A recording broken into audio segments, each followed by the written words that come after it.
नमस्कार दर्शक बंधु साई अनंत आश्रम को स्वागत।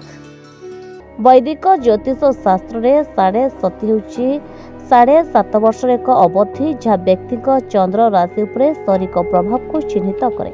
यह सत्य जे केतक समय परिस्थिति अत्यंत कष्टकर होता है एवं बाधा असंभव मनके। यह साधारणतः 7.5 अवधि घटे जहाँ ग्रह प्रतिकूल एवं परिवर्तन आनी जहाँ आपण जीवन दिग को प्रभावित करे।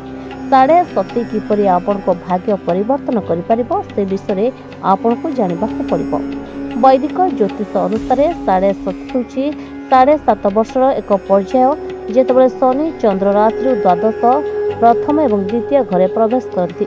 ए समय को प्राय 2.5 वर्ष लेखाए 3टी पर्याय विभक्त करा जायछि। ए समय जीवन में प्रमुख परिवर्तन एवं चैलेंज आनी थाए जेपरिक भाव प्रवण कष्ट आर्थिक चाप स्वास्थ्य समस्या और व्यक्तिगत परिवर्तन जहाँ जड़े व्यक्ति साहस और ज्ञानर परीक्षा करे। ज्योतिष शास्त्र अनुसार यह गोचर घटे कारण कर्म और न्यायर देवता शनि धीरे धीरे समस्त राशि दे गति करती। प्रत्येक राशि को चंद्र चारिपाखरे थिबा 3टी घर को आच्छादित करने को प्राय 2.5 वर्ष समय लगे। यह चैलेंज माध्यम कर्म शिक्षा दिए वृद्धि और आध्यात्मिक जागरण को प्रोत्साहित करे। अधिकांश लोके शनिक दृष्टि को यंत्रणादायक बोली विवेचना करती। पौराणिक विश्वास अनुसार यह दुख किंबा प्रायश्चित माध्यम अतीतर खराब कार्य को संशोधन करिबार समय जार तीव्रता जनकर राशिफल उपर निर्भर करी भिन्न होई पारे। एही समय आपण प्रत्येक कार्य विलंब अनुभव करि पारंती। अन्य शब्द रे जे कार्यगुड़िक पूर्व गोटे दिन लगुला एवं ताहा गोटे सप्ताह लगी पारे। आपण कार्य असुविधार सम्मुखीन हो पारंती किंबा पुराना स्वास्थ्य समस्या पुनर्बार देखा दे पारे। एही समय बहुत चैलेंजिंग होई पारे कारण शनि आपण को वास्तवतार सामना करने को बाध्य करती। 7.5 प्रकृत में आपण को भाग्य परिवर्तन करे नहीं, यह आपण को जड़े व्यक्ति भाव में परिवर्तन करे एवं यह स्वयं चलित भाव में आपण को भाग्य परिवर्तन करे। जेतबले 7.5 समय जिनिस गुड़िक कष्टकर हो जाए सेतबले तुमको काम करबा बंद करी अधिक परिश्रम करबा को पड़िथाय एवं तुमर प्रकृत बंधु किए ताहा जानिबा पई एवं 7.5 शेष हेबा पर्यंत तुमर अहंकार एक बड़ परिवर्तन होइथाय।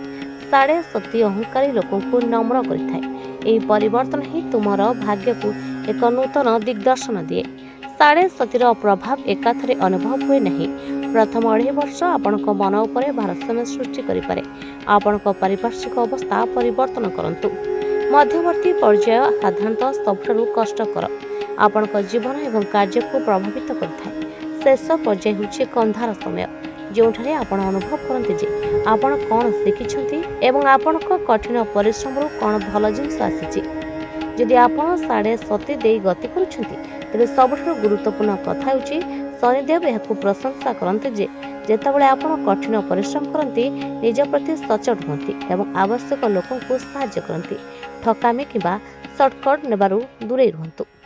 तमे पुओ को नहीं कि बाबा पाख आसला परे आपनकर कोन परिवर्तन हेछि पुओर जो गोड़ हाथ फाटुतला तार भी कोन परिवर्तन हेछि? हाँ मो एमती जड़े सांग पिला शुणिकी आपण पाक आसी किंतु आसला परे मो पुओ दीर्घ 7 वर्ष है जो कष्टा भोगुला मोर हृदबोध हो 7 दिन गला भाया लगे तेणुक बहुत सल्व हो जाए।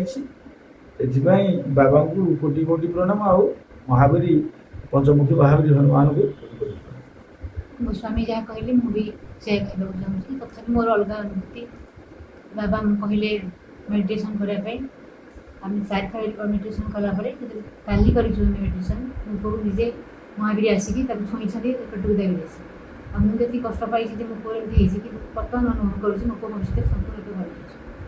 अच्छा वो एडी आसिले परे मोर जेती माने कष्ट थिला मो आगुरु जमा चली पारनथली एडी जेती सप्ताह भीतर आसी